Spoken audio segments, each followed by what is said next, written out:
मुंबई एक 25 मंजिला बिल्डिंग जिसके 24 फ्लोर पर हलचल मची हुई थी। ये हलचल नीचे के फ्लोर से लेकर बाकी सभी फ्लोर पर देखी जा सकती थी। सभी लोग कोई गलती नहीं करना चाहते थे, सभी अपने टाइम पर अपने काम पर फोकस किए हुए थे। और इन सब के बीच इतना अनुशासन और डर का वजह था इस कंपनी का बॉस, जो आज 1 महीने बाद अमेरिका से एक बहुत बड़ी डील क्रैक करके आ रहा था। 2 साल से इस कंपनी को मिस्टर बिराज रघुवंशी के बेटे जिहान रघुवंशी ने संभाला था। तब से उनके ऑफिस में डिसिप्लिन और अपना वर्क टाइम पर करना सभी एम्प्लॉय को सख्त आदेश था, क्योंकि जिहान रघुवंशी अपना पूरा काम परफेक्ट तरीके से करना चाहता था। गुस्सा तो जैसे उसका हमसाया था, एक भी गलती और जिहान रघुवंशी का गुस्सा 7वें आसमान पर। ना कोई अल्टीमेटम, ना कोई माफ़ी, बस उसकी सज़ा होती थी। कंपनी का मैनेजर ऊपर से नीचे के फ्लोर पर सभी एम्प्लॉय को सही ढंग से काम करता देख एक सुकून की सांस लेता है। तभी उसकी नज़र अपने बॉस के ऑफिस के पास वाले केबिन में जाती है, जहां अभी 1 हफ्ते पहले ही एक न्यू आर्किटेक्ट का चयन हुआ था।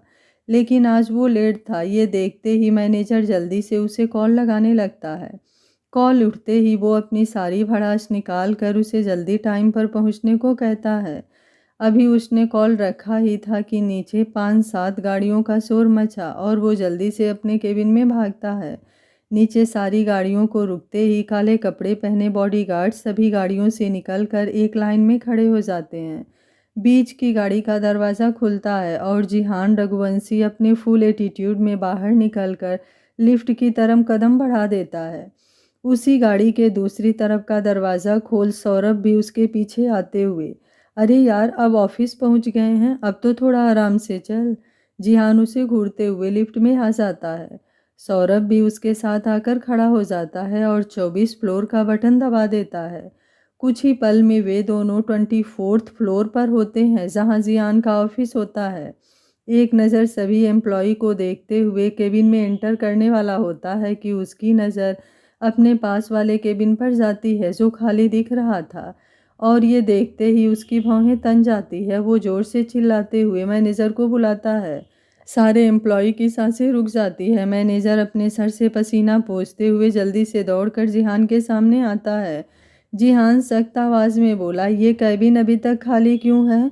मैनेजर हकलाते हुए बोला, सर वो अभी न्यूज़ वाइनिंग है, उसको टाइम टेबल बता दिया गया है। लेकिन जिहान बोला, लेकिन क्या, कितने दिन हुए हैं? मैनेजर बोला, सर पिछले हफ्ते ही इंटरव्यू हुआ था, आपने कहा था कि आपके आने से पहले ज्वाइनिंग हो जानी चाहिए। जिहान चिल्लाते हुए बोला, तो ऐसे आदमी को आपने रखा है हेड आर्किटेक्ट के पोस्ट पर, जिसको समय की वैल्यू नहीं पता।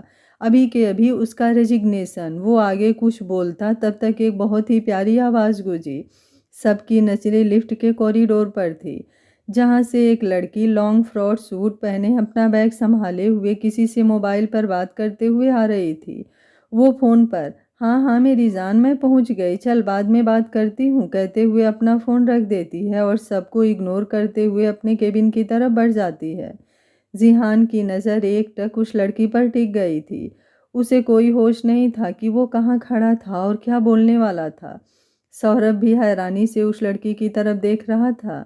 मैनेजर अपना पसीना पोंछते हुए अपने मन में बोला, इस लड़की को पहले ही समझाया था कि बॉस आने वाले हैं, टाइम पर आ जाना, लेकिन ये सुनती ही नहीं है। अब जाने क्या होगा। बॉस ने तो रेजिग्नेशन लेटर टाइप करने के लिए कहा है। अभी वो यही सब सोच रहा था। सारे एम्प्लॉय हैरानी से जिहान को देख रहे थे, क्योंकि जिहान बिल्कुल फ्रीज हो गया था, जबकि अपने स्वभाव के अनुसार अभी तक वो इस लड़की को अपने ऑफिस के बाहर फिकवा दिया होता। सौरभ जिहान की तरफ देखते हुए उसके कंधे पर हाथ रखता है। जिहान होश में आते हुए सौरभ की तरफ देख आंखों में नमी लिए कुछ बोलने की कोशिश करता है, लेकिन मुंह से आवाज़ नहीं निकलती। सौरभ उसका हाथ पकड़कर अंदर केबिन में ले जाता है। मैनेजर दोनों को जाते देख हैरान हो जाता है। उसे समझ नहीं आता कि वो क्या करे, क्योंकि बॉस ने पूरी बात नहीं बोली थी, और यदि वो पूरी बात को खुद से समझते हुए रेजिग्नेशन लेटर टाइप कर देता तो कहीं बॉस गुस्सा ना हो जाएं। उसके एक तरफ कुआं एक तरफ खाई थी। सारे एम्प्लॉय में खुसुर फुसुर चालू हो गई थी। मैनेजर भी अपना सर झटकते हुए अपने केबिन में चला जाता है। अंदर केबिन में जिहान सौरभ के गले लगते हुए बोला, क्या मैंने जो देखा वो सच है? क्या वो सच में यहाँ थी? सौरभ उसका पीठ सहलाते हुए बोला, हाँ वो सच है, लेकिन तू खुद को संभाल। जिहान उससे अलग हटकर, मुझे उससे बात करनी है, मैं अब की बार उसे मना कर ही रहूँगा, अब खुद से दूर जाने नहीं दे सकता, कहते हुए केबिन से बाहर निकलने लगता है। सौरभ उसका हाथ पकड़कर बोला, तेरे इस जल्दबाजी के चक्कर में सारी चीज़ें बिगड़ जाएंगी। तू भी जानता है कि यहाँ पर वो तुझे देखते ही सब कुछ छोड़कर फिर से दूर भाग जाएगी। इसलिए हमें हर कदम सोच समझकर उठाना होगा। मैं समझता हूँ तेरा दर्द, लेकिन तू अपने इस पागलपन में ऐसी कोई गलती मत कर जिससे वो फिर से तुझसे दूर हो जाए। जिहान बोला, नहीं, अब की बार ये नहीं होगा। बहुत जी लिया उसके बिना, अब आगे नहीं जिया जाएगा। पिछले 2 सालों से जिंदा लाश बन गया हूँ, अब की बार ऐसा कुछ नहीं करूँगा। लेकिन प्लीज़ उसे मेरे पास ला, कुछ भी कर यार, अपने दोस्त पर तेरा बहुत बड़ा एहसान होगा। सौरभ उसे चेयर पर बैठाते हुए, पहले तू शांत हो जा। इस समय तू ये सोच कि वो तेरे पास है, इतने पास कि तू उसे देख सकता है, महसूस कर सकता है। ये सुनते ही जिहान के होठों पर मुस्कान आ जाती है और वो टेबल पर से रिमोट उठाकर एक बटन दबाता है जिससे वॉल पर लगे पर्दे हट जाते हैं। अब सामने के केबिन में बैठी वो लड़की जिहान को साफ साफ दिखाई दे रही थी। वो मुस्कुराते हुए उस लड़की को देख रहा था। जिहान का केबिन ऐसे कांच से बना हुआ था जिससे वो बाहर सभी को देख सकता था, लेकिन बाहर से अंदर देखने पर केवल आईने के जैसा सामने वाले का अक्स दिखाई पड़ता था। वो अंदर कुछ नहीं देख सकता था। सौरभ उसके कानों के पास आकर बोला, माना भाभी को देखने में खो गया है, लेकिन इतना भी मत खो कि अपना काम भी भूल जाए। ये सुनते ही जिहान सौरभ की तरफ देखते हुए बोला, इतने सालों से तो काम में ही डूबा था, अब जरा अपनी ज़िंदगी को भी देख लूँ, अभी भी बिल्कुल वैसी ही है। वही एटीट्यूड, वही खूबसूरती और वैसे ही अपने काम में डूबे रहना। तभी एकाएक सौरभ और जिहान की नज़र सामने वाले केबिन में जाते मैनेजर पर पड़ती है। मैनेजर उस लड़की के सामने खड़ा एक कागज़ देते हुए कुछ कह रहा था। वो लड़की उसके हाथों से कागज़ लेकर पढ़ने लगती है और तभी जिहान को ध्यान आता है कि उसने मैनेजर को रेजिग्नेशन लेटर टाइप करने को कहा था। वो गुस्से से सामने टेबल पर जोर से मुक्का मारता है। सौरभ उसका हाथ को पकड़ते हुए, ये क्या कर रहा है? जिहान जल्दी से अपने मोबाइल से मैनेजर को कॉल करते हुए बोला, जल्दी से उस मैनेजर को रोको, वरना शुरू होने से पहले ही सारी चीज़ें खत्म हो जाएंगी। सौरभ हाँ में सर हिलाते हुए केबिन के बाहर आता है। तभी उस मैनेजर का मोबाइल बजने लगता है। जिहान काल उठते ही बोला, जल्दी से जल्दी वो रेजिग्नेशन लेटर लेकर मेरे केबिन में आओ और ध्यान रहे वो लड़की हमारे ऑफिस से कहीं नहीं जानी चाहिए, नहीं तो तुम सबका आज अपने जॉब पर आखिरी दिन होगा। ये सुनते ही मैनेजर की हालत ख़राब हो जाती है। वो जल्दी से सामने लड़की के हाथों से लेटर लेते हुए बोला, सॉरी, ये तुम्हारे लिए नहीं है। वो लड़की हैरानी से मैनेजर को देखने लगती है क्योंकि उसने आधा लेटर पढ़ लिया था, जिससे पता चल चुका था कि वो रेजिग्नेशन लेटर है। मैनेजर केबिन के बाहर आते ही सौरभ से टकरा जाता है। सौरभ उसे लेकर जिहान के केबिन में चला जाता है। जिहान उसे देखते ही उसके हाथों से लेटर लेकर पढ़ने लगता है। वो रेजिग्नेशन लेटर ही था। वो उसके टुकड़े टुकड़े करते हुए मैनेजर को गुस्से भरी नज़रों से देखता है। सौरभ जिहान के कंधे पर हाथ रखते हुए बोला, तू अपने गुस्से को शांत कर, उसकी गलती नहीं है, जो तूने कहा था वही तो उसने किया। जिहान एक गहरी सांस लेते हुए बोला, जब और कोई वर्क टाइम पर करने को कहता हूँ तो वो इन लोगों से होता नहीं, लेकिन ये इतना जल्दी हो गया। मैनेजर अपना सर नीचे कर लेता है। सौरभ मैनेजर को देखते हुए बोला, मिस्टर अखिल, वो लड़की हमारे ऑफिस से कहीं नहीं जानी चाहिए और हाँ, हमें उसके बारे में सारी जानकारी चाहिए। आपने कब उनका इंटरव्यू लिया था? अखिल बोला, सर पिछले हफ्ते ही हमने इंटरव्यू लिया था। उन्होंने अच्छे से इंटरव्यू पास की थी। उनकी कुछ बिल्डिंग की बनाई डिज़ाइन हमें बेहद पसंद आई और आपने कहा था कि अब की बार जो प्रोजेक्ट आपने लिया है उसमें कुछ यूनिक सा होना चाहिए। उसमें ये लड़की खरी उतरी। उन्होंने कुछ डिज़ाइन बनाए हैं जो ऑफिस के फाइल में रखा हुआ है। जिहान बोला, उन्होंने जो भी सबमिट किया है वो सारी फाइल लाकर मुझे दो। अब से ध्यान रखना, उसे यहाँ पर कोई तकलीफ़ नहीं होनी चाहिए और जब तक मैं ना कहूँ उसे पता नहीं चलना चाहिए कि मैं इस ऑफिस का बॉस हूँ। मैनेजर ओके सर कहते हुए बाहर चला जाता है। सौरभ सामने के चेयर पर बैठते हुए बोला, चलो एक काम तो हुआ, लेकिन ये सोचा है कि कभी ना कभी तो उससे सामना हो ही जाएगा, तब क्या करेंगे? जिहान सामने के केबिन में देखते हुए बोला, पता नहीं यार, लेकिन बस इतना जानता हूँ कि अब की बार कोई गलती नहीं होगी और मुझे चाहे जो करना पड़े अब कहीं नहीं जाने दूंगा। एक काम करो, उसकी फाइल में जब ज्वाइनिंग की होगी तो उसने इस कंपनी के टर्म कंडीशन पर साइन किए होंगे। उसमें एक चीज़ और ऐड कर दो कि कम से कम ज्वाइनिंग करने के बाद 1 साल तक इस कंपनी को नहीं छोड़ सकते और छोड़ने की कोशिश करने पर 2 करोड़ हर्जाना देना होगा। सौरभ बोला, तू पागल हो गया है? ऐसी ही एक गलती की वजह से तुम दोनों के बीच ये दूरी आई और फिर से तुम। जिहान बोला, मैं जानता हूँ कि ये गलत है, लेकिन उसे रोकने के लिए कुछ तो करना पड़ेगा ना। तभी केबिन के दरवाजे पर नॉक होता है। जिहान के कमिंग बोलते ही मैनेजर अंदर आता है। उसके हाथों में एक फाइल होती है।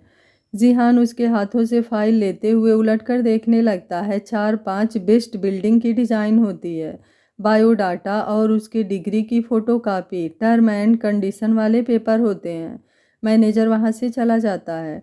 जिहान टर्म एंड कंडीशन वाले पेपर सौरभ को देते हुए बोला, उसमें जो उसने कहा था उसे ऐड कराने के लिए दे देता है।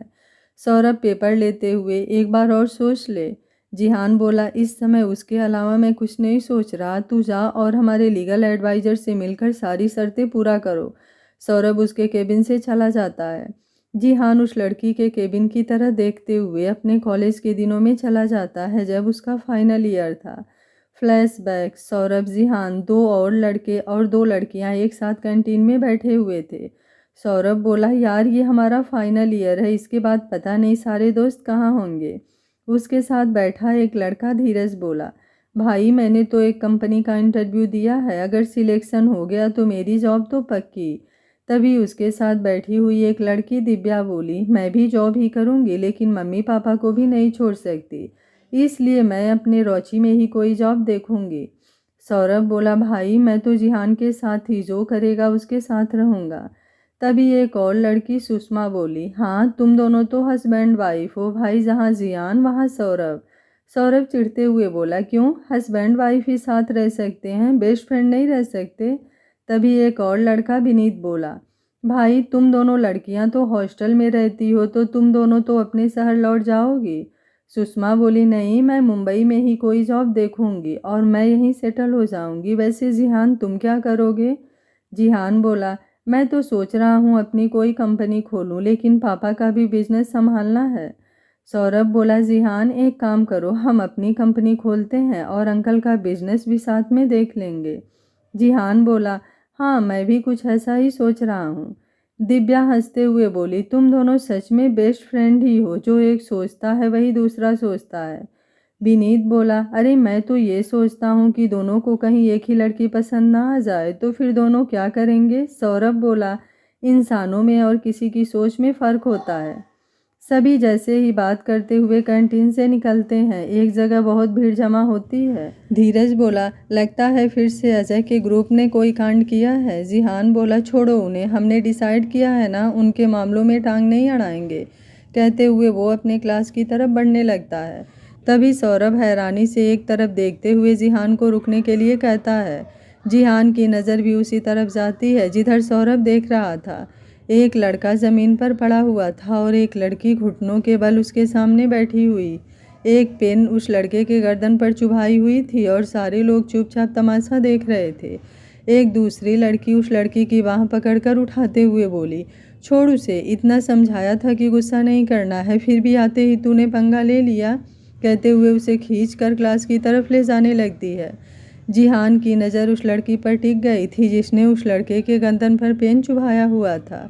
उसने वाइट पटियाला सूट पहना था जिस पर रेड दुपट्टा, बालों की चोटी, सादगी में भी सुंदरता की मूरत लग रही थी। जिहान उसे अपलक देख रहा था। उसकी धड़कनों का रफ्तार जैसे बढ़ गया था। दूसरी लड़की उसका हाथ पकड़कर ले जाते हुए जिहान के सामने से ही गुजरती है। दूसरी लड़की उसे डांटते हुए बोली, पता है ना भाई कितने मुश्किल से इस कॉलेज में एडमिशन कराने के लिए तैयार हुए हैं। अगर तेरी हरकत उनके पास पहुंची ना तो वो आज के आज ही हम दोनों को लंदन भिजवा देंगे और मुझे लंदन नहीं जाना। पहली लड़की बोली, तू चुप करेगी, भाई को बताएगा कौन? और दूसरी बात, गलती उन दोनों की थी, कॉलेज को क्लब बनाकर छोड़ दिया है इन जैसों ने। तभी उस लड़की को कुछ एहसास होता है और वो पीछे पलट कर देखती है।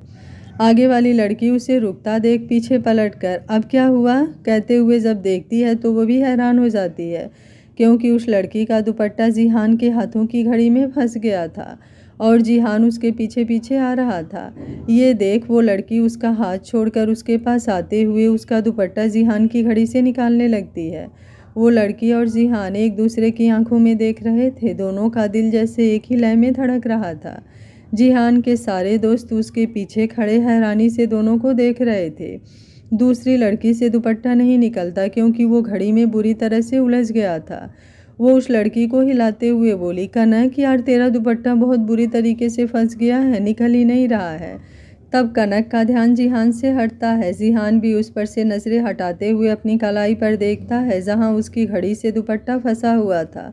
जिहान और कनक दोनों एक साथ अपना दूसरा हाथ बढ़ाते हैं, जिससे दोनों का हाथ एक दूसरे से टच हो जाता है और दोनों के शरीर में अजीब सी फीलिंग होती है।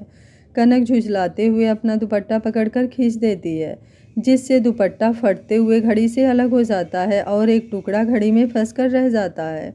वो दूसरी लड़की का हाथ पकड़ जल्दी से अपनी क्लास की तरफ बढ़ जाती है। जिहान हैरानी से उसे देखते रह जाता है। सौरभ उसके कंधे पर हाथ रखते हुए बोला, क्या हुआ? लग रहा है दिल में कुछ कुछ हो रहा है। धीरज बोला, हाँ यार आज तो अजूबा हो गया। जिहान पहली बार किसी लड़की को ऐसी नज़रों से देखा जहाँ पलकें नहीं झपक रही थी। सभी दोस्त खिलखिलाकर हंसने लगते हैं। जिहान झेपते हुए बोला, तुम लोगों का हो गया तो चलो क्लास में, लेक्चर का टाइम हो गया है। सभी दोस्त मुस्कुराते हुए अपने क्लास की तरफ बढ़ जाते हैं, लेकिन जिहान के दिल में तो हलचल मच गई थी। वो क्लास में बैठते हुए अपनी वॉच खोलकर उस दुपट्टे के टुकड़े को धीरे धीरे निकाल लेता है। उस टुकड़े को देखते हुए उसके होठों पर मुस्कुराहट आ जाती है, जिसे सौरभ देख लेता है, लेकिन वो कुछ कहता तभी प्रोफेसर आ जाते हैं और सभी अपनी पढ़ाई में ध्यान देने लगते हैं। इधर कनक क्लास में पहुंचती है तो आगे का एक बेंच खाली देख अपना बैग रखते हुए बैठ जाती है। दूसरी लड़की बोली, यार इतना गुस्सा तुझे किस बात का आ रहा है? उसने कोई जानबूझकर तो दुपट्टा फंसा नहीं लिया था जो तूने अपना दुपट्टा फाड़ लिया। कनक बोली, अनुषा बैठकर पढ़ाई कर, दुपट्टा ही फटा है, कोई पहाड़ नहीं टूट गया। अनुषा उसके साथ बैठ जाती है। दोनों के बैठते ही प्रोफेसर आ जाते हैं और सबका इंट्रोडक्शन देने लगते हैं। उसके बाद एक दो क्लासेज होती हैं जिसमें ज़्यादातर इंट्रोडक्शन ही हो रहा था, क्योंकि आज न्यू ईयर वालों का फर्स्ट डे था। जब दोनों क्लास से निकलती हैं तभी दो लड़कियां उनके सामने आते हुए बोली, थैंक यू, आपकी वजह से आज हम लोग बच गए। अनुषा बोली, अपने लिए जब तक खुद खड़ी नहीं होगी कोई बचाने नहीं आएगा, इसलिए ये थैंक यू अपने पास रखो और इसके बदले खुद को स्ट्रांग बनाओ। जहाँ कोई अपनी मर्जी से तुमसे कुछ करा ना सके जब तक तुम्हारी मर्जी ना हो। एक लड़की अनुषा की तरफ हाथ बढ़ाते हुए बोली, हाय आई एम दीपा, हम लोग आपकी बात याद रखेंगे। अनुषा भी उसका हाथ थामते हुए बोली, मैं अनुषा और मेरी फ्रेंड कनक। दूसरी लड़की कनक की तरफ हाथ बढ़ाते हुए, मेरा नाम अनीता है, आज से हम भी आपके दोस्त हुए। कनक सिर्फ मुस्कुरा देती है। अनुषा बोली, ओके हम लोग कल मिलते हैं। दीपा और अनीता उनके साथ चलते हुए, बिल्कुल हम दोनों हॉस्टल में रहती हैं, क्या आप दोनों हॉस्टल में हैं? अनुषा बोली, नहीं हमारा अपना घर है, कहते हुए दोनों पार्किंग की तरफ बढ़ जाती है। कनक बाइक की चाबी निकालते हुए अपना बाइक स्टार्ट करती है। अनुषा उसके पीछे बैठ दोनों लड़कियों को बाय कहते हुए अपने घर के लिए निकल जाती है। कनक जैसे ही मेन गेट को पार करती है उसकी नज़र जिहान पर जाती है, जो एंट्री गेट पर ही अपनी बाइक लिए उसे देख रहा था। उसके पीछे सौरभ बैठा हुआ था। बाकी दोस्त भी अपनी अपनी बाइक से थे। दोनों लड़कियां पैदल ही अपने हॉस्टल में जाती हैं, तो आज वे दोनों विनीत और धीरज के बाइक पर थीं, क्योंकि वो दोनों उन्हें हॉस्टल तक छोड़ने वाले थे। कनक जिहान पर से नज़रें हटाते हुए अपनी बाइक आगे बढ़ा देती है। जिहान कनक के जाते ही अपने रास्ते चल पड़ता है। जिहान और कनक अपने घर चले जाते हैं, लेकिन दोनों के दिल में हलचल तो मच गई थी। जिहान रघुवंशी, जिसने आज तक लड़कियों से एक दूरी बना कर रखी थी, क्योंकि उसका मानना था कि अपनी पवित्रता अपने हाथ में होती है। वो जिसका हाथ एक बार थामेगा उसे उम्र भर निभाएगा, लेकिन आज तक उसे ऐसी कोई लड़की मिली नहीं थी जिसकी ख्वाहिश दिल ने की हो।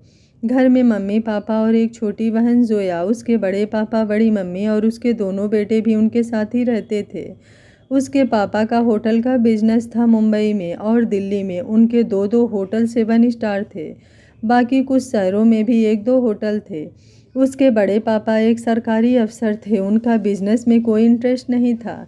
जिहान के पापा ने अपने बलबूते पर अपना बिजनेस खड़ा किया था। उसके दोनों चचेरे भाई जिहान से बड़े थे और वे दोनों लंदन में अपना बिजनेस संभाल रहे थे। सौरभ उसका बेस्ट फ्रेंड था, जो उसका दोस्त भाई सब कुछ था। सौरभ के पापा नहीं थे, उसकी माँ थी, जो एक स्कूल में टीचर थी, जिन्होंने उसकी माँ को अपनी माँ की तरह ही सम्मान करता था। वो अपने अतीत की गलियों में भटक रहा था, तभी केबिन में सौरभ आता है, जिससे वो वर्तमान में लौट कर आ जाता है। उसकी नज़र सामने वाले केबिन में ही थी। सौरभ बोला, अरे यार, अब भाभी को घूरना हो गया हो तो कुछ काम भी कर लें।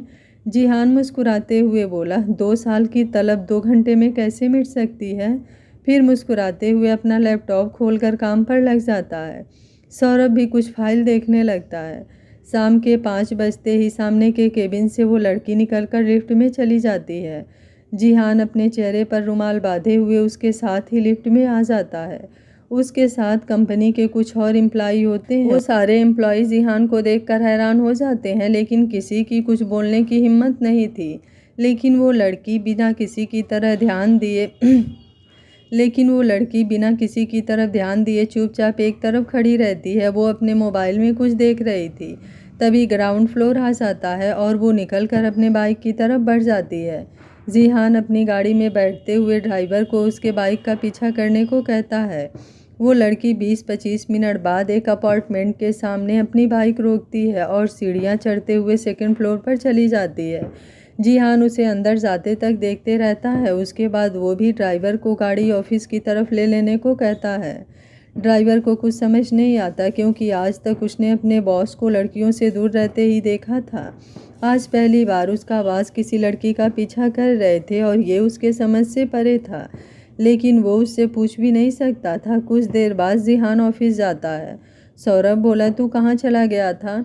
जिहान बोला, कनक के पीछे गया था। सौरभ बोला, उसने तुम्हें देखा तो नहीं। जिहान बोला, शायद जानकर भी अनजान बन रही है, क्योंकि मेरा होना तो वो अपने दिल में महसूस करती थी, या शायद अब इतनी नफरत करती है कि मेरी मौजूदगी का एहसास भी नहीं है। कहते कहते उसका गला रुझ जाता है। सौरभ उसे गले लगाते हुए बोला, चिंता मत कर, सब ठीक हो जाएगा। चल घर चलते हैं, तुम्हारे मॉम डैड इंतज़ार कर रहे होंगे। अमेरिका से आते ही ऑफिस आ गया है, मॉम तो आज बहुत गुस्सा होंगी। दोनों नीचे आकर गाड़ी में बैठते हैं और अपने घर की तरफ निकल जाते हैं। जिहान सौरभ को देखते हुए बोला, मेरी वजह से तुझे भी अपनी मोहब्बत से दूर होना पड़ा। सौरभ बोला, तू पागल हो गया है, ऐसा कुछ भी नहीं है।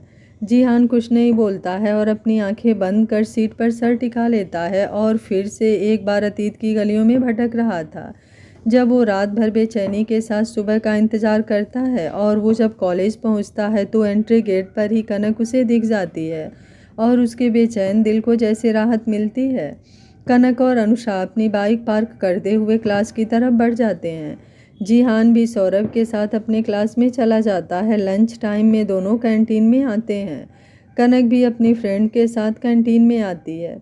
आज कनक ने जींस टी शर्ट और उस पर डेनिम जैकेट पहना था। अनुषा ने भी वैसा ही कपड़ा पहना था।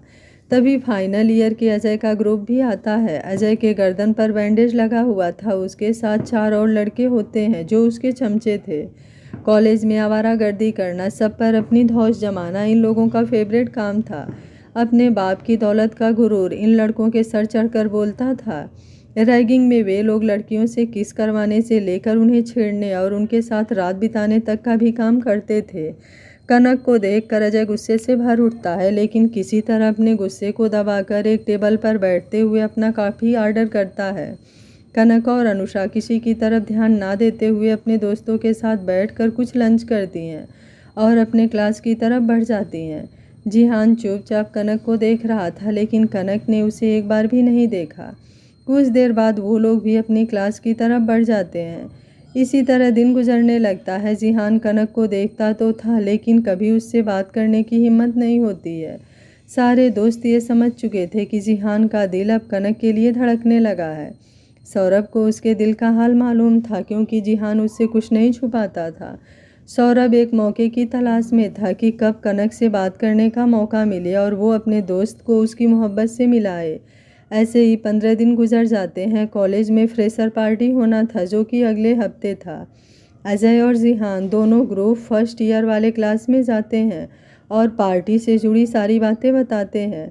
कनक और अनुषा बैठे चुपचाप अपनी बुक में बिजी थे। जिहान छुप छुप कर कनक को ही देख रहा था। सारी बातें बाकी और लड़के बता रहे थे।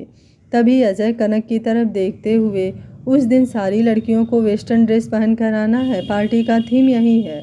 ये सुनते ही जिहान अजय को घूर कर देखता है। सौरभ जिहान का हाथ पकड़ते हुए धीरे से उसके कान में बोला, अभी शांत रह, नहीं तो जूनियर के सामने हंगामा हो जाएगा।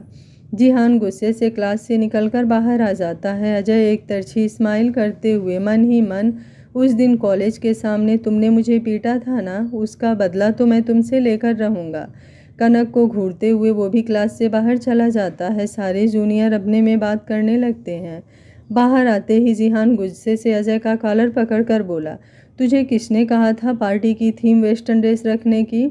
अजय मुस्कुराते हुए उसके हाथ से अपना कॉलर छुड़ा कर बोला, पार्टी की कोई थीम तो होनी चाहिए थी ना, तो मैंने वेस्टर्न ड्रेस रख दी। लेकिन तुझे इतना गुस्सा क्यों आ रहा है? लड़कियों को पहनना है, उन्हें तो गुस्सा नहीं आया। जिहान बोला, लगता है उस दिन का डोज तेरा पूरा नहीं हुआ कि कैसे एक लड़की ने तुझे सारे कॉलेज के सामने पटखनी दी थी।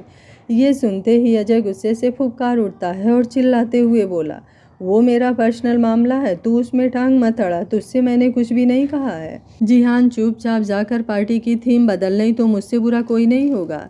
अजय बोला, पार्टी की थीम तो वही रहेगी, तुझे जो करना है कर ले। इस कॉलेज का यूनियन लीडर मैं हूँ, इसलिए मैं जो कहूँगा वही होगा।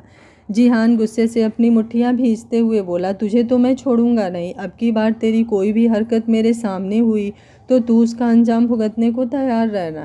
कहते हुए अपने दोस्तों के साथ वहाँ से चला जाता है। अजय के चमचों में से एक लड़का, भाई ये जिहान को इतना गुस्सा क्यों आ रहा है, कहीं कोई और बात तो नहीं?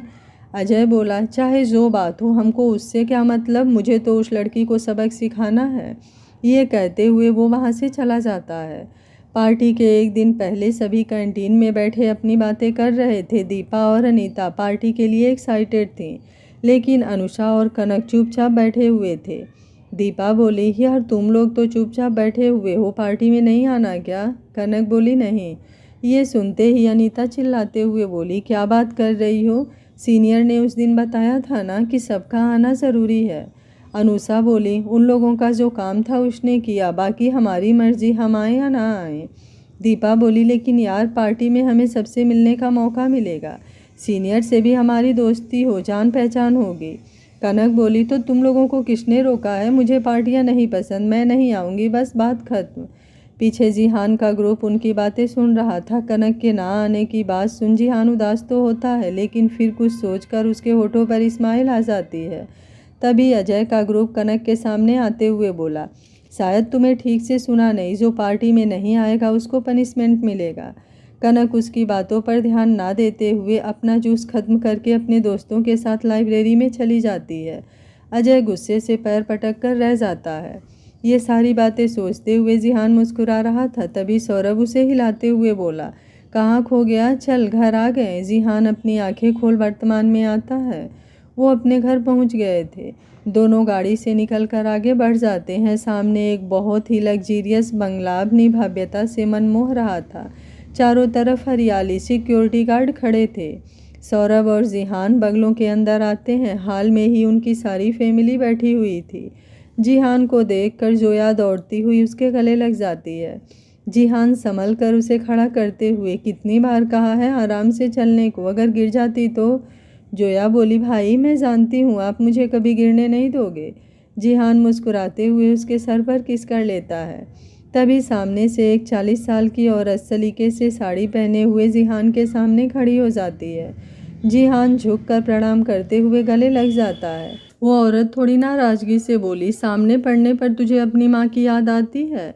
जिहान बोला, मॉम ये कैसी बातें कर रही हैं आप, मैं आपसे दूर रह सकता हूँ? उसकी माँ अलका जी बोली, हाँ तभी तो अमेरिका से आते ही तुझे ऑफिस की याद आई, अपनी माँ की नहीं। सौरभ पीछे से बोला, हाँ आंटी मैंने इससे कहा भी था कि चल पहले घर चलते हैं, लेकिन ये माना ही नहीं।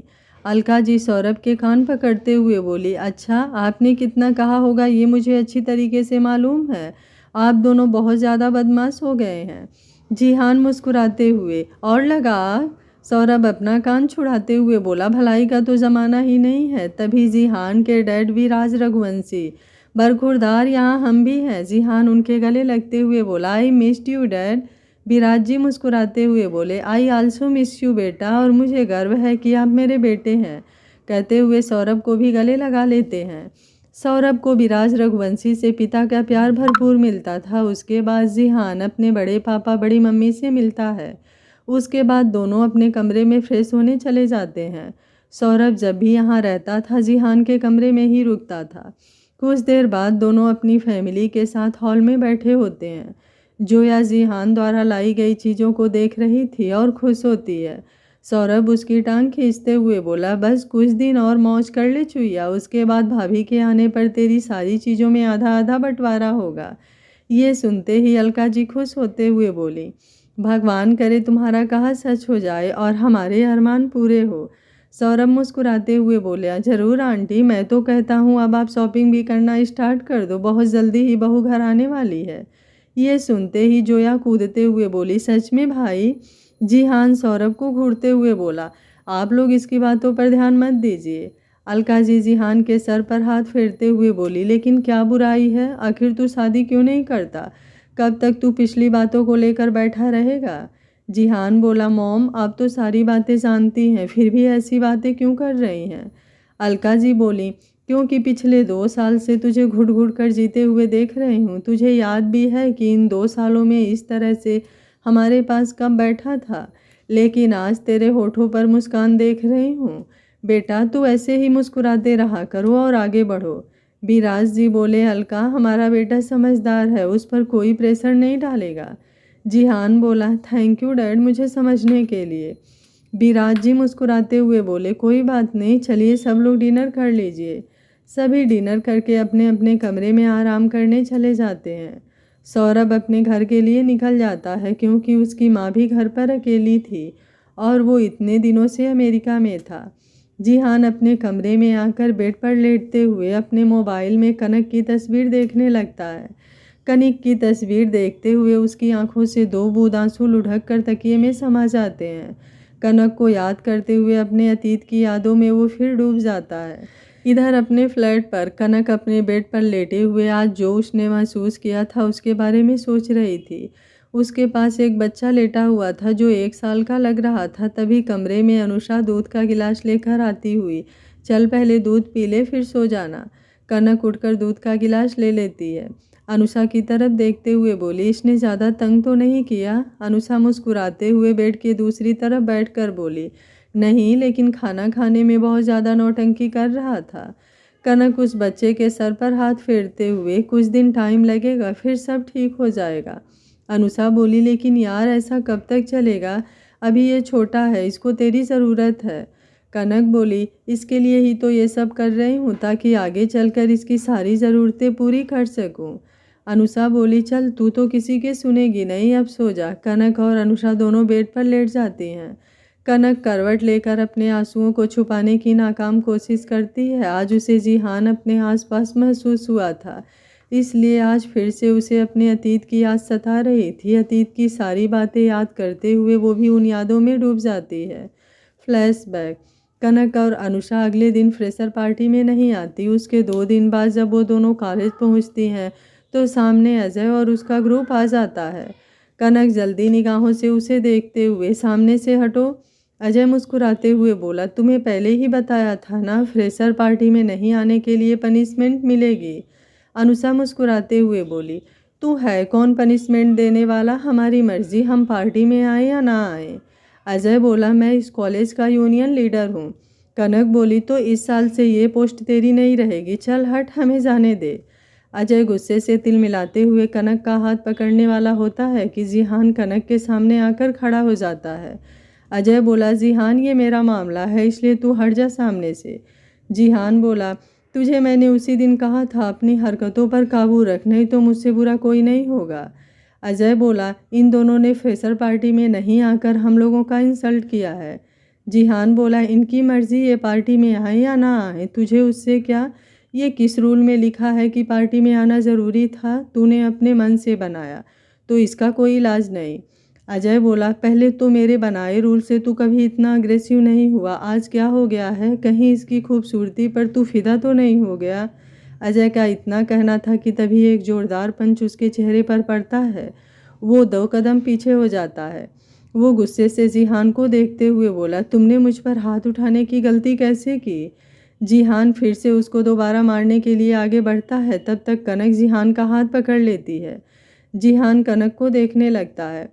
कनक जिहान को पीछे खींचते हुए बोली, मैं अपना मामला खुद सलट सकती हूँ, आप लोग यहाँ से जाइए प्लीज़।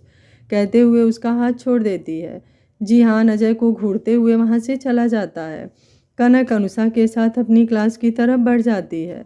अजय अपने मन में बोला, मतलब उस दिन दिनेश ठीक ही कह रहा था। जिहान, तेरी तो कमज़ोरी मुझे पता चल गई, अब तुझे मुझसे कौन बचाएगा? आज तक तेरी कोई कमज़ोरी नहीं थी जिसके कारण मैं तुझे मात नहीं दे पाता था, लेकिन अब देख मैं क्या करता हूँ। अगले दिन कॉलेज में सभी कैंटीन में बैठे हुए थे। कनक अपने फ्रेंड के साथ बैठी हुई थी। तभी जिहान और उसका ग्रुप कैंटीन में आता है।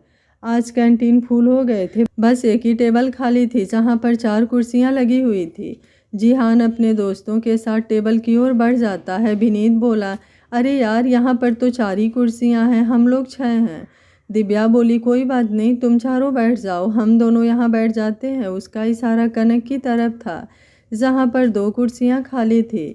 सुषमा कनक के पास आते हुए बोली, क्या हम दोनों यहाँ बैठ सकते हैं? कनक बोली, इस कुर्सी पर मेरा नाम नहीं लिखा है, ना ही ये जगह मेरी है, आप कहीं भी बैठ सकती हैं। अनुषा कनक का हाथ पकड़कर उसे घूरते हुए बोली, सॉरी, इसका माइंड थोड़ा डिस्टर्ब है, इसलिए इसने ऐसी बात की, प्लीज़ आप लोग बैठिए ना। सुषमा और दिव्या मुस्कुराते हुए बैठ जाती हैं। कनक का छोड़ बाकी सबकी अच्छी दोस्ती हो जाती है, लेकिन कनक किसी से कोई बात नहीं करती। कुछ देर बाद सभी अपने अपने क्लास में चले जाते हैं। दिव्या और सुषमा अपने ग्रुप के पास आते हुए बोली, यार, इन दोनों में अनुषा तो बड़ी अच्छी लड़की है, लेकिन ये कनक बड़ी ही एटीट्यूड वाली है। धीरज मुस्कुराते हुए बोला, इतनी खूबसूरत है तो एटीट्यूड तो होगा ही। जिहान धीरज को घूरते हुए, तुम लोग चुप करोगे? दिव्या हंसते हुए बोली, हाँ हाँ, तेरी वाली के बारे में कुछ बुरा बोलेंगे तो तुझे गुस्सा आएगा ही। जिहान बोला, तुम लोगों का दिमाग खराब हो गया है। कहते हुए वो वहाँ से चला जाता है। सारे दोस्त उसके पीछे मुस्कुराते हुए आते हैं। ऐसे ही दिन गुजर रहे थे, लेकिन अभी भी कनक का जिहान के ग्रुप से कोई बात नहीं होती थी। बाकी दोनों लड़कियां अनुषा और बाकी लड़कियों से फ्रेंडली हो गई थी।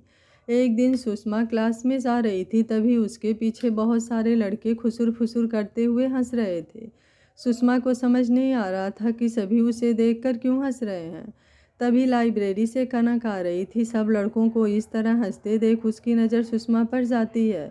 वो जल्दी से अपना जैकेट उतारते हुए दौड़कर सुषमा के पास आती है और उसके कमर में अपना जैकेट बांध देती है। सुषमा हैरानी से उसे देख रही थी। कनक उसका हाथ पकड़कर वॉशरूम की तरफ चली जाती है। सुषमा चिल्लाती हुई बोली, क्या कर रही हो? मुझे कहाँ लेकर जा रही हो? कनक वॉशरूम के दरवाजे पर उसे छोड़ते हुए बोली, तुम्हें पीरियड आए हैं जिससे तुम्हारा कपड़ा खराब हो गया है, जाकर फ्रेश हो जाओ। ये सुनते ही सुषमा घबरा जाती है, उसकी आंखों में आंसू आ जाते हैं। कनक बोली, कुछ भी नहीं हुआ है, जाकर पहले फ्रेश हो जाओ। सुषमा बोली, मैंने पैड रखे हैं, लेकिन पता नहीं कैसे कपड़ा खराब हो गया। कनक बोली, कभी कभी ऐसा होता है, तुम्हारे पास दूसरा पैड होगा ना, जाकर चेंज कर लो। सुषमा बोली, लेकिन मेरे कपड़े। कनक बोली, बाथरूम में जाकर अपने कपड़े निकाल कर उसे टिश्यू और पानी की मदद से धो लो, दाग साफ हो जाएंगे। और कमर पर मेरा जैकेट बांध लेना, किसी को कुछ पता नहीं चलेगा। सुषमा वैसा ही करती है। बाहर निकल कर कनक को थैंक यू बोलती है। कनक बोली, कोई बात नहीं, तुम चाहो तो अपने घर जा सकती हो। सुषमा बोली, मैं यहाँ हॉस्टल में रहती हूँ। कनक बोली, तो चलो तुम्हें हॉस्टल छोड़ देती हूँ। सुषमा उसके साथ हॉस्टल चली जाती है। कनक जब कॉलेज आती है तब अनुषा उसे देखते हुए बोली, कहाँ चली गई थी? कनक बोली, कुछ काम से गई थी। दोनों क्लास अटेंड करने के बाद अपने घर आ जाती हैं। अगले दिन सुषमा कनक को देखते ही उसके पास आकर फिर से उसे थैंक यू बोलती है। अनुषा बोली, ऐसा क्या हुआ था जो अभी थैंक यू बोल रही है? सुषमा बोली, सॉरी यार, इतने दिनों से तुम्हें बहुत घमंड वाली लड़की समझ रही थी, लेकिन तुम दिल की सच में बहुत अच्छी हो। कनक मुस्कुराते हुए बोली, ऐसी कोई बात नहीं है, मुझे किसी से जल्दी घुलने मिलने में थोड़ा ऑकवर्ड फील होता है। सुषमा मुस्कुराते हुए अपना हाथ आगे बढ़ाकर, फ्रेंड? कनक मुस्कुराते हुए उसका हाथ थाम लेती है। सुषमा बोली, चलो आज अपने ग्रुप से मिलाती हूँ। कनक बोली, इसकी कोई ज़रूरत नहीं है। दिव्या बोली, अरे यार, सारे लोग सीनियर से दोस्ती करना चाहते हैं और तुम हो कि मना कर रही हो। दीपा बोली, हाँ यार, इतने दिनों में सुषमा और दिव्या से ही हमारी दोस्ती हुई है। इनके ग्रुप में सारे लड़के बड़े ही हॉट हैं। यह सुनते ही सारी लड़कियां उसकी तरफ आंख फाड़ कर देखने लगती हैं।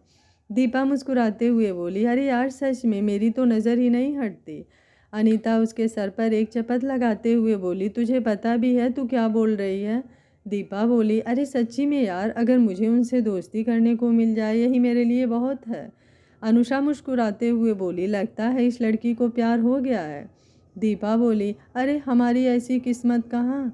दिव्या बोली, अरे हमें बताओ तो सही, क्या पता हम तुम्हारी हेल्प कर दे तुम्हारे मिस्टर हॉट से मिलने में। दीपा बोली, अरे मेरा बस चले तो जो आपके ग्रुप में है ना जिहान, मैं तो उसे ही अपना सोलमेट बनाऊं। ये सुनते ही सुषमा बोली, सच में तुम्हारी किस्मत खराब है। दिव्या बोली, हाँ, क्योंकि वो पहले से ही रिजर्व है। ये सुनते ही कनक दिव्या की तरफ देखती है। अचानक उसके दिल में कुछ टूटता हुआ महसूस होता है, लेकिन वो अपना सर झटकते हुए बोली, चलिए अब हम लोग अपने क्लास में जाते हैं।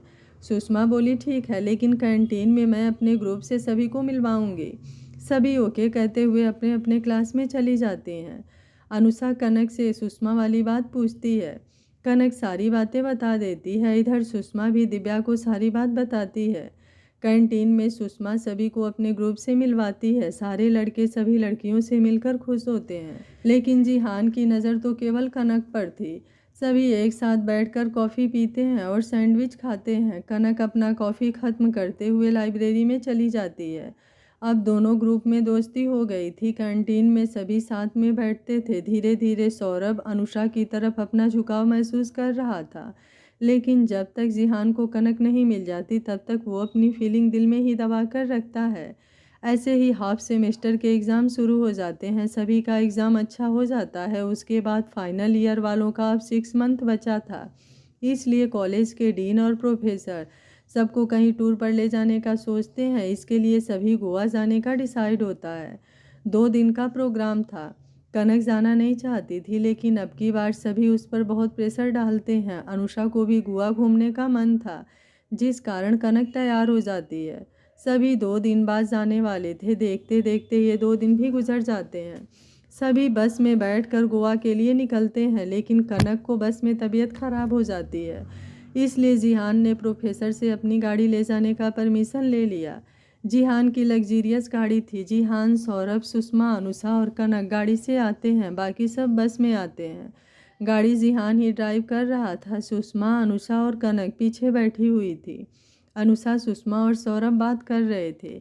जिहान मिरर से कनक को देख रहा था। कनक की नज़रें भी 1-2 बार मिरर में देखते जिहान से मिल गई थी, लेकिन उसने जल्दी से अपनी नज़रें हटाते हुए गाड़ी से बाहर देखना स्टार्ट कर दिया। जिहान ने गाड़ी में म्यूज़िक ऑन कर दिया, जिसमें बड़ा ही प्यारा गाना बज उठा। आधे रास्ते पर सौरभ ड्राइविंग सीट पर बैठा और जिहान उसके बगल वाले पैसेंजर सीट पर। सुषमा और अनुषा कनक से बात करते तो वो बोलती, नहीं तो वो चुप चुप ही थी। ऐसे ही सभी अपने होटल पहुंच चुके थे। सभी आज आराम करने का सोच कल घूमने का डिसाइड किया। रात के समय कनक अपनी बालकनी में खड़ी समंदर को देख रही थी। तभी जिहान भी अपने कमरे की बालकनी में आकर खड़ा हुआ। दोनों कमरे में एक दूसरे से सटे थे, लेकिन उनकी बालकनी अटैच थी। जिहान कनक को बालकनी में देख उसके पास आते हुए बोला, आप इतनी रात को यहाँ क्या कर रही हैं? कनक एक नज़र उसकी तरफ देखकर फिर आसमान में देखते हुए बोली, जो आप कर रहे हैं। जिहान उसके साथ खड़े होते हुए, मतलब आपको भी नींद नहीं आ रही? कनक कुछ नहीं बोलती। जिहान बोला, क्या आप हमसे नाराज़ हैं? कनक उसे देखते हुए बोली, मैं आपसे नाराज़ क्यों होंगी? जिहान मुस्कुराते हुए बोला, तो आप मुझसे बात क्यों नहीं करती? कनक बोली, मैं क्या बात करूं? जिहान बोला, कुछ भी। कनक बोली, ऐसी कोई बात नहीं है। जिहान बोला, क्या आपकी लाइफ में कोई स्पेशल है? कनक ना समझी से बोली, ये स्पेशल क्या होता है? जिहान बोला, मतलब आप किसी से प्यार करती हैं? कनक ये सुनते ही जिहान को घूर कर देखने लगती है। जिहान मुस्कुराते हुए बोला, मतलब कोई नहीं है। कनक बोली, आपको उससे क्या मतलब? जिहान उसके करीब आते हुए बोला, बहुत दिनों से आपसे एक बात करना चाह रहा था। कनक जिहान के करीब आने से थोड़ी घबरा जाती है। वो पीछे कदम बढ़ाती तभी जिहान उसके कमर में हाथ डालते हुए अपने और करीब कर लेता है। कनक के पूरे शरीर में बिजली सी कौंस जाती है। वो बिल्कुल फ्रीज हो जाती है। हैरानी से अपनी आंखें बड़ी बड़ी करके जिहान की आंखों में देखती है। जहां अपने लिए बेहद मोहब्बत देखती है वो कांप उठती है। जिहान उसके चेहरे पर आते बालों को अपनी एक उंगली से उसके कान के पीछे करते हुए बोला, जब से आपको देखा है आंखों से होती हुई आप इस दिल में बस गई हैं। कभी हिम्मत ही नहीं हुई आपसे कुछ कहने की, लेकिन आज कहना बहुत ज़रूरी है क्योंकि इस कॉलेज में मेरा ये आखिरी साल है जिसमें से 6 मंथ गुजर चुके हैं। मैं आपसे बहुत मोहब्बत करता हूँ, पता नहीं कब से, शायद पहली नज़र से, लेकिन इस दिल में अब आप इस कदर बस गई हैं कि आपके सिवा मुझे कुछ नज़र नहीं आता। आप चाहे जितना समय ले ले, लेकिन मैं ताउम्र आपका इंतज़ार करूँगा। इस दिल में अब आपके सिवा कोई नहीं आएगा, ये मेरा वादा है। कनक ये सुनते ही अपनी आंखें बंद कर लेती है। जिहान उसके माथे पर अपने होठ को रख देता है। कनक इस एहसास को अपने रूह तक महसूस कर रही थी। जिहान अलग हटते हुए बोला, बहुत रात हो गई है, अब थोड़ा सो लीजिए। कनक अपनी आंखें खोलकर जिहान को देखती है। जिहान मुस्कुराते हुए बोला, गुड नाइट बोलकर अपने कमरे की तरफ बढ़ जाता है। उसके जाने के बाद कनक अपने माथे को छूते हुए आंखें बंद कर लेती है। उसके होठों पर मुस्कान आ जाती है। वो भी अपने कमरे में आकर बेड पर लेट जाती है। अनुषा सो गई थी। कनक अपने आप से बोली, जिसे देखते ही एक चाहत हुई। वो सच में मुझसे इश्क करता है। मुझे कभी लगा ही नहीं कि मेरी चाहत दो तरफा होगी। आपको कैसे समझाऊं, मुझे याद है पहले दिन ही आपके हाथों से टच होते ही मुझे अजीब सा एहसास हुआ था। और जब उस दिन मेरे लिए आप अजय के सामने खड़े हो गए थे तो एक खूबसूरत एहसास छूकर गुजरा था। हर दिन हर पल मुझे चाहत होने लगी थी तेरे इश्क की। सोचते सोचते वो नींद की आगोश में चली जाती है।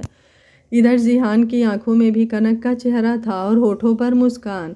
वो अपने दिल पर हाथ रखे हुए खुद से बोली, पता नहीं बिना सोचे समझे आज आपको दिल की बात बताने की हिम्मत कर दी। अब आपका क्या जवाब होगा, ये सोच सोच कर ही दिल तेजी से धड़क रहा है। लेकिन जितना मैंने महसूस किया है आपका जवाब हाँ ही होगा।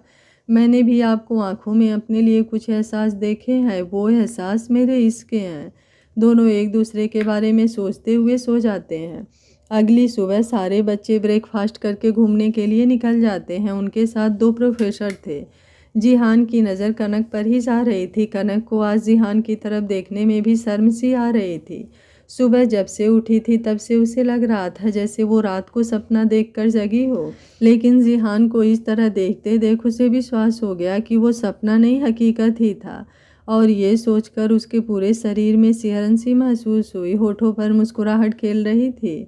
अनुषा उसे देखते हुए बोली, यार आज कुछ हुआ है क्या? कनक बोली, नहीं तो। अनुषा बोली, तो आज तेरे चेहरे पर एक अलग ही चमक क्यों है? कनक झेपते हुए बोली, ऐसा कुछ भी नहीं है, अपनी आंखों का इलाज कर। अनुषा बोली, मतलब बहुत बड़ी बात है, वरना इस तरह से तू आंखें नहीं चुराती। जो भी बात हो मुझे बता दे, वरना बाद में अगर मुझे पता चला तो मैं तुझसे बात नहीं करूँगी। कनक मुस्कुराते हुए बोली, अभी घूमने चल, बाद में बता दूँगी। अनुषा बोली, अभी बताने में क्या हो जाएगा? कनक बोली, कुछ बातें कन्फर्म कर लूँगी और तब तुझे पूरी बात बताऊँगी, विश्वास रख। अनुषा बोली, चल कोई बात नहीं, लेकिन रात को बताना ज़रूर। कनक बोली, बिल्कुल मेरी दादी माँ, अब चल। सभी गोवा के बीच पर आ जाते हैं जहाँ समंदर से आती लहरें सबके पैरों को छूकर फिर से समंदर में लौट जाती थी। ये देख सभी को अच्छा लग रहा था। सभी वहाँ पर वहाँ के खाने का लुत्फ़ उठाते हैं। कनक रेत पर चलते हुए एक जगह खड़े होकर दूर समंदर को देख रही थी जिसमें आसमान में चमकता सूरज समुंदर में एक चमक पैदा कर रहा था और वो चमक कनक के चेहरे को और चमका रही थी। अनुषा अपने बाकी फ्रेंड के साथ पाव भाजी खाने में मगन थी। जिहान कनक को अकेला देख उसकी तरफ बढ़ गया।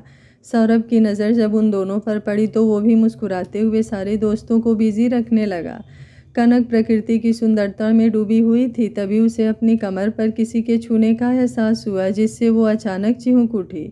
वो खुद को छुड़ाती तभी उसके कानों के पास रूहानी आवाज़ गूंजी, मैं हूँ जान। ये सुनते ही कनक शांत होकर अपनी आंखें बंद कर लेती है क्योंकि इस आवाज़ को वो अच्छी तरह से पहचान चुकी थी। ये उसका जिहान था। जिहान उसके कमर पर अपने हाथों को मजबूती से लपेटते हुए बोला, कहाँ खो गए? कनक उसके हाथों पर अपना हाथ रखते हुए बोली, ये क्या कर रहे हैं, कोई देखेगा तो? जिहान बोला, तो क्या? कनक बोली, कुछ नहीं। जिहान उसकी गर्दन पर अपनी गर्म सांसों को छोड़ते हुए बोला, डरने की कोई बात नहीं है, सभी अपने में बिजी हैं, लेकिन आप यहाँ अकेले क्या कर रही हैं? कनक बोली, समुंदर को देख रही थी जो सूरज की रोशनी में कितना चमक रहा है ना। जिहान बोला, लेकिन मुझे तो उससे भी ज़्यादा चमक आपके चेहरे पर दिख रही है। कनक के होठ हल्के से मुस्कुरा उठते हैं। जिहान बोला, वैसे अभी मुझे मेरे सवालों का जवाब नहीं मिला है। ये सुन कनक के कान गर्म हो जाते हैं, गालों पर हया की लाली आ जाती है। जिहान उसके चेहरे से अपना चेहरा टच करते हुए बोला, क्या अभी भी आपको वक्त चाहिए? कनक खुद को संभालते हुए बोली, क्या अभी भी आपको जवाब की ज़रूरत है? जिहान मुस्कुराते हुए बोला, नहीं, लेकिन एक बार आपके होठों से सुनने की चाहत है। कनक बोली, ज़िंदगी में आज तक किसी ने मेरे इतने करीब आने की हिमाकत नहीं की, अगर किसी ने की भी तो वो हॉस्पिटल पहुंच गया। जिहान मुस्कुराते हुए बोला, मतलब मुझे भी हॉस्पिटल पहुंचाने का इरादा है? कनक मुस्कुराते हुए बोली, ये तो आपको समझ जाना चाहिए कि आप कहाँ पहुँचे हैं। जिहान बोला, मैं तो अपनी चाहत के पास पहुँचा हूँ। कनक बोली, और आपकी इस चाहत को चाहत है आपके इसकी? ये सुन जिहान अपनी आंखें बंद कर मुस्कुरा उठता है, जैसे उसकी ज़िंदगी पूरी हो गई हो जो आज तक अधूरी थी। कनक भी अपनी आंखें बंद कर जिहान को अपने करीब महसूस कर रही थी। तभी अचानक से कनक अपनी आंखें खोलते हुए बोली, जान, मुझे आपसे एक ज़रूरी बात करनी है, तभी आप कोई फ़ैसला लीजिए। जिहान अपनी आंखें खोलते हुए बोला, क्या हुआ? कनक बोली, जान, अभी आप मुझे अच्छे तरीके से नहीं जानते, मेरा स्वभाव बहुत ही रूड है और मैं किसी भी रिश्ते में धोखा बर्दाश्त नहीं करती। ऐसी बहुत सी बातें हैं जो मेरे बारे में आप नहीं जानते, इसलिए इतनी जल्दबाजी में कोई फ़ैसला मत कीजिए, क्योंकि एक बार अगर हमारा रिश्ता आगे बढ़ा तो फिर आपके पास कोई ऑप्शन नहीं होगा, क्योंकि मेरा मानना है मोहब्बत एक बार भी होती है, चाहे वो सही इंसान से हो या गलत, लेकिन जो मेरा है वो सिर्फ मेरा है और मैं उसकी। इसलिए आज तक मैंने अपनी ज़िंदगी में किसी को आने नहीं दिया, लेकिन आपको देखते ही ये दिल मेरे कंट्रोल में नहीं रहा, लेकिन फिर भी मैंने इस फीलिंग्स को दबाया, क्योंकि मैं अपना स्वभाव जानती हूँ। अगर आप मुझे छोड़कर किसी और के पास जाने की कोशिश भी किए तो उसके बाद मेरे पास लौटने का कोई रास्ता नहीं होगा। जिहान बोला, और आपको क्यों लगता है कि मैं किसी और के पास जाऊंगा? मैं मानता हूँ कि मर्द के बारे में ये बात प्रचलित है कि वो किसी से प्यार नहीं कर सकते, उन्हें बस औरत की ज़रूरत होती है। लेकिन आप विश्वास कीजिए, मैंने आपकी रूह से मोहब्बत की है जो जन्मों जन्म तक जुड़ा है। मेरी नज़र आपको छोड़कर कहीं उठती भी नहीं तो ठहरने का तो सवाल ही पैदा नहीं होता। मैं आपको जितना जानता हूँ वो मेरे लिए काफ़ी है। आपने मेरी मोहब्बत को अपनी इकरार से मुकम्मल कर दिया है और मैं अपने इस मुकम्मल रिश्ते को ताउम्र जीना चाहता हूँ। ये सुन कनक पलट कर जिहान के सीने से लग जाती है। जिहान भी अपने आगोश में उसे मजबूती से भर लेता है। दोनों अपने चाहत के एहसासों से रूबरू हो रहे थे, दोनों का इश्क उनके रूह तक पहुंच रहा था। और ये सब अजय की नज़रों से बचा नहीं था, क्योंकि वो इस टूर पर कुछ भयानक प्लान करके आया था। वो कनक पर हर पल नज़र रखे हुए था।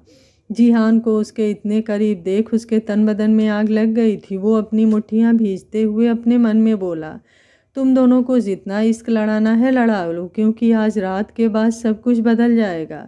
तुम दोनों की ज़िंदगी में मैं इतने दर्द भर दूंगा कि उसका कोई इलाज नहीं होगा। बस तुम दोनों एक दूसरे की याद में तड़पोगे, लेकिन कुछ कर नहीं पाओगे। इधर सौरभ जिहान और कनक के लिए एक फ़ोटोग्राफ़र को हायर कर उनकी कुछ पिक्चर लेने के लिए भेज देता है। वो फ़ोटोग्राफ़र हर मोमेंट को कुछ दूरी से अपने कैमरे में कैप्चर कर रहा था। प्रोफेसर आकर सभी को चर्च चलने के लिए कहते हैं। सौरभ जल्दी से जिहान को कॉल करता है, क्योंकि सभी दोस्त उसे ढूंढने लगे थे। जिहान मोबाइल बजने से अपने होश में आते हुए कनक से अलग हटता है। कनक खुद को संभालते हुए शांत खड़ी हो जाती है। जिहान के कॉल उठाते ही सौरभ बोला, जहाँ भी है जल्दी से आ जा, सभी तुझे ढूंढ रहे हैं। प्रोफेसर ने चर्च चलने को कहा है। जिहान ओके बोलकर फ़ोन रख देता है। कनक जिहान को देखती है। जिहान उसका हाथ पकड़कर जाते हुए बोला, सभी लोग चर्च जा रहे हैं। कनक अपना हाथ छुड़ाते हुए बोली, आप पहले जाइए, मैं थोड़ी देर में आती हूँ। जिहान मुस्कुराकर उसके करीब आकर उसके माथे पर किस करता है और आगे बढ़ जाता है। कनक दूसरी तरफ से घूमते हुए अपने दोस्तों के पास पहुँचती है। अनुषा उसे देखते हुए बोली, कहाँ रह गई थी? कनक बोली समंदर के पास थे। अनुषा बोली चल सभी लोग चढ़ जा रहे हैं। कनक हाँ में सर हिलाते हुए उसके साथ चल पड़ती है। सौरभ सबसे छुपकर उस फोटोग्राफर के पास आता है और उससे चिप ले लेता है जिसमें उसने सारे फोटोज लिए हुए थे।